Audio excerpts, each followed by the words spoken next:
Emily's brow furrowed as she closed the book and looked at me with a mix of sympathy and doubt.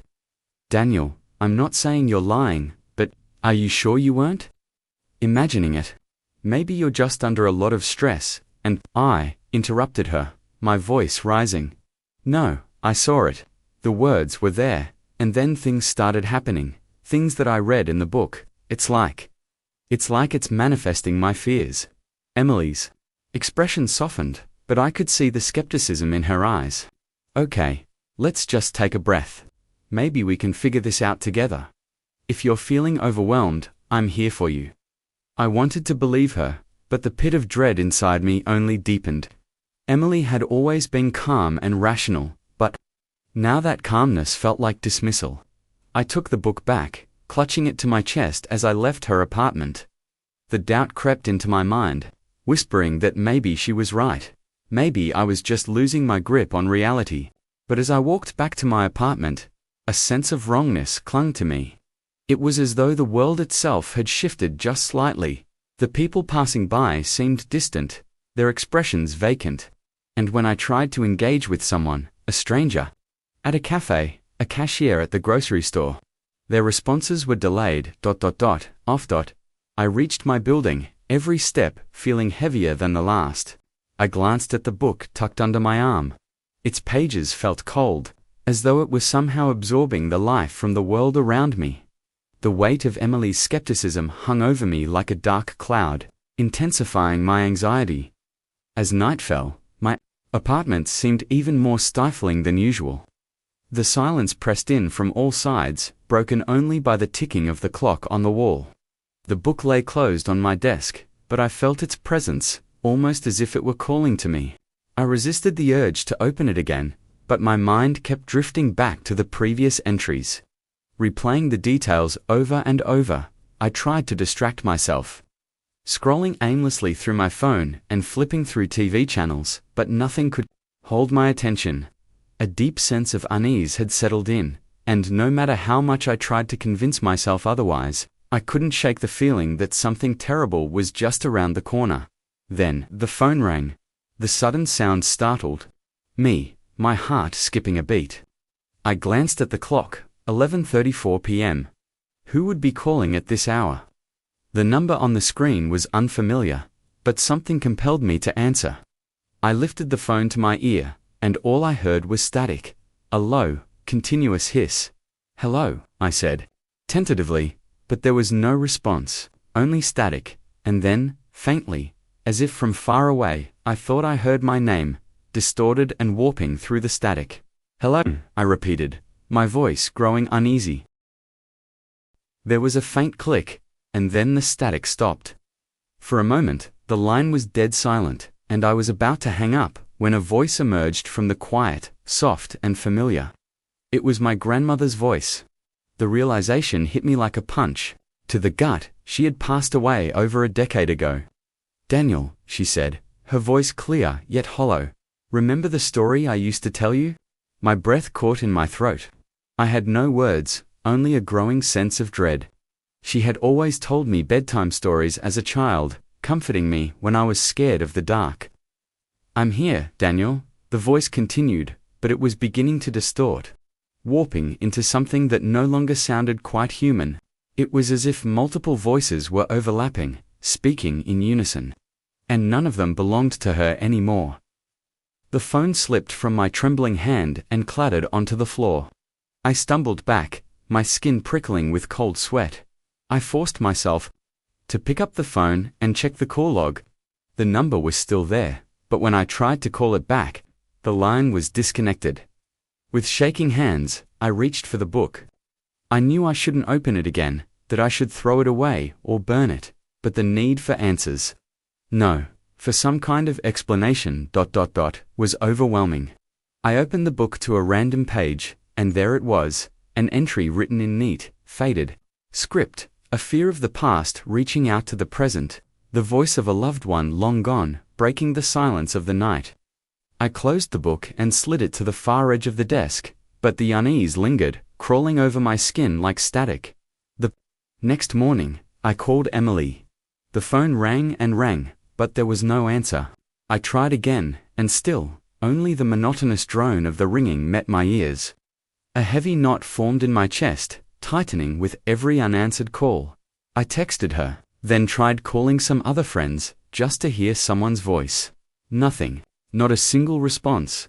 It was as though my messages were being cast into a void, swallowed up without leaving a trace. Panic began to creep in. I needed to see Emily in person, to confirm that everything was normal. I drove over to her apartment, but when I reached her door and knocked, there was no response. I knocked harder, then pounded.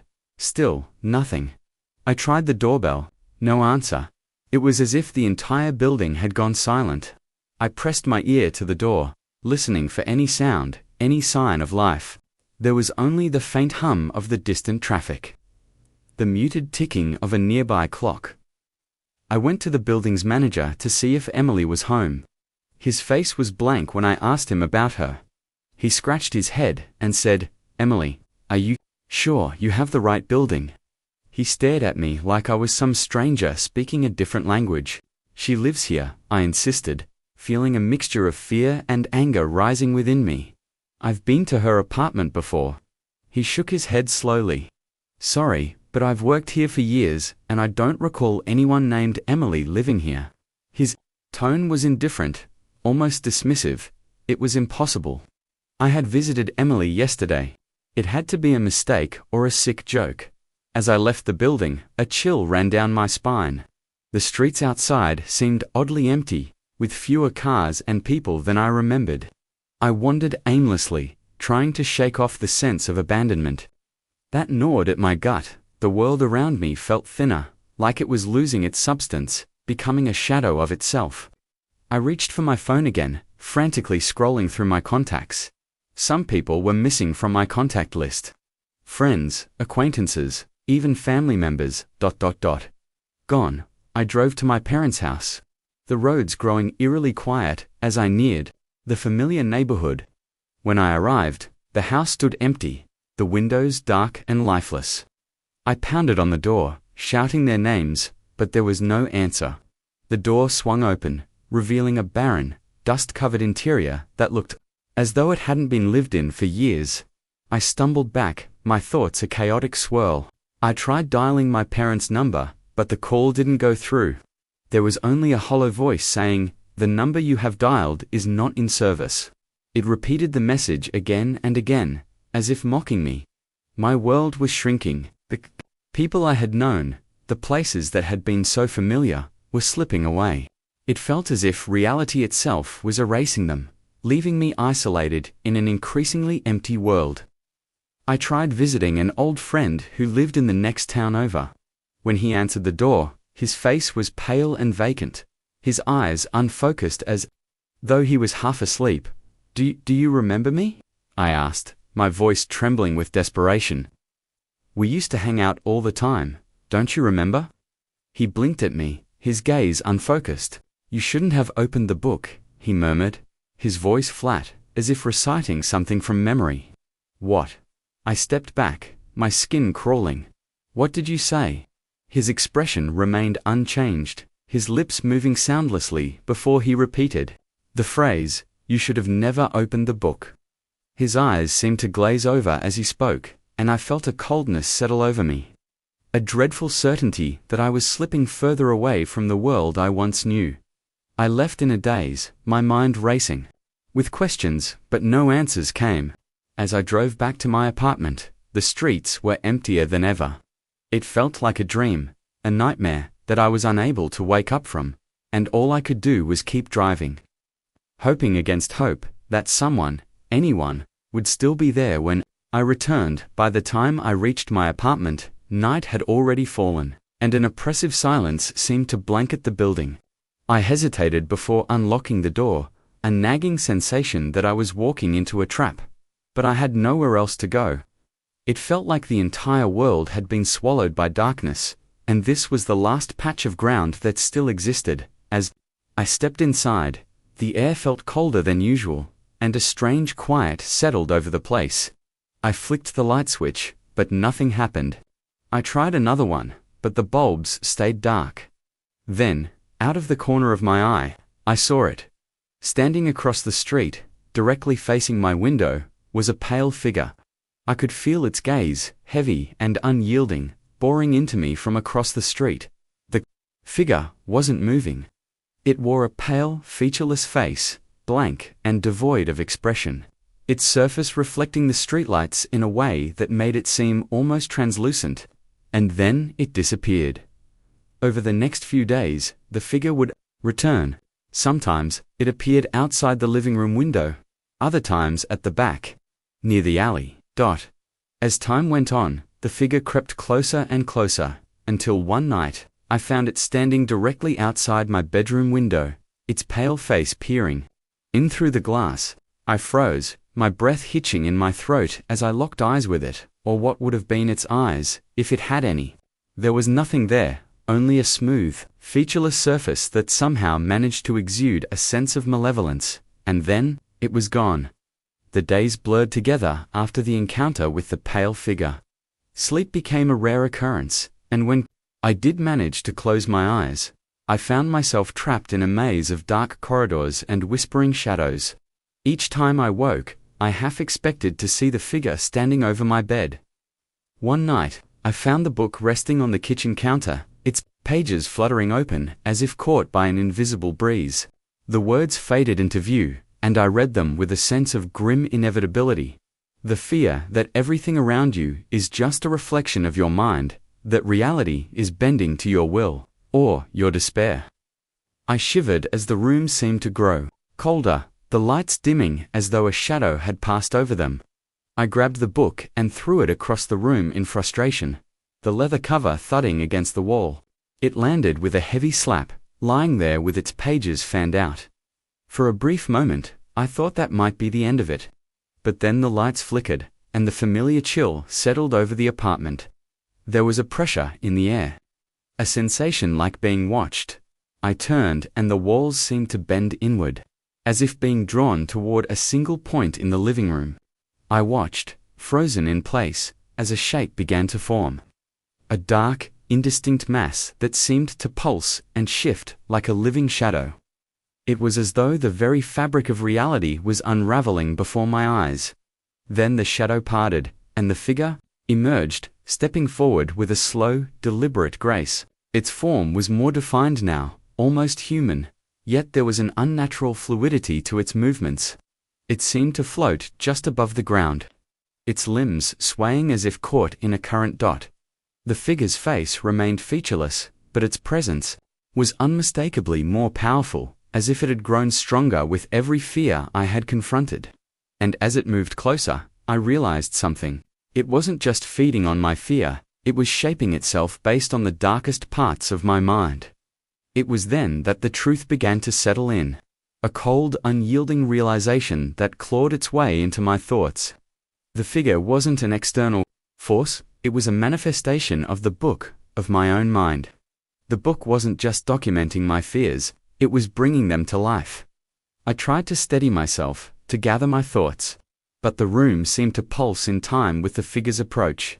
The air grew heavier, and a low hum filled the space, vibrating through the walls. The figure stopped a few feet away from me, its pale, featureless head tilting to the side as if studying me. Then, it spoke.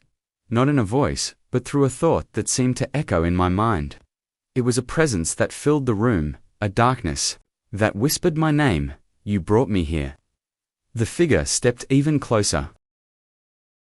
I steadied my breathing, forcing myself to confront the figure before me. The pale entity stood motionless, its eyes hollow and its form flickering as if caught between two worlds. Its presence radiated a bone-deep cold, a chill that seemed to seep into the air itself. I know what you are, I said, my voice shaking but growing stronger with each word. You are my fears, my doubts, my anxieties, everything I've tried to push away. But you are not stronger than me. The pale figure's expression remained unchanged, but I sensed a shift in the darkness surrounding us.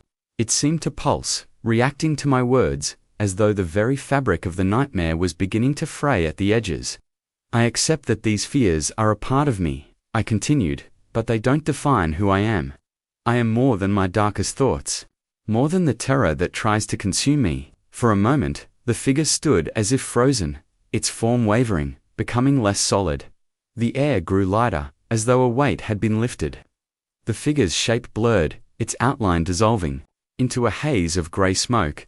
As the last remnants of its form began to dissipate, the whispering ceased, replaced by an almost deafening silence. I watched as the entity melted away into nothingness, leaving only faint traces of mist that quickly faded. As I looked around, my surroundings began to change. The walls of my apartment shifted back to their normal dimensions, the suffocating darkness lifting. The oppressive silence gave way to the familiar hum of city life outside my window. A welcome reminder that I had returned to reality. I could hear the faint sound of traffic in the distance and the steady rhythm of my own breathing. I cautiously reached for my phone, and all my contacts were there. I sent a message to Emily. "Hey, it's me." I was unsure if she'd even respond, but almost immediately, the screen lit up with her reply. "Oh my God, where have you been? Are you okay? People have been looking for you for weeks. You just ... vanished." A wave of relief crashed into me. I was back. I was real. Emily remembered me. Tears welled in my eyes as my phone buzzed again. Another message from Emily. "Your parents filed a missing person report. We thought the worst. No one knew where you were. They checked your apartment ... You were gone." I sank to the floor. Somehow, impossibly, I'd returned from wherever I'd been. But the world had kept going without me. The apartment no longer felt like a nightmarish labyrinth. It was just my home, plain and familiar, with the clutter of books and papers on the coffee table, the faint smell of coffee lingering in the air. I sank onto the couch, while holding the book. It was lighter than I remembered, as if some unseen burden had been lifted from its pages. As I sat there, a thought crept into my mind.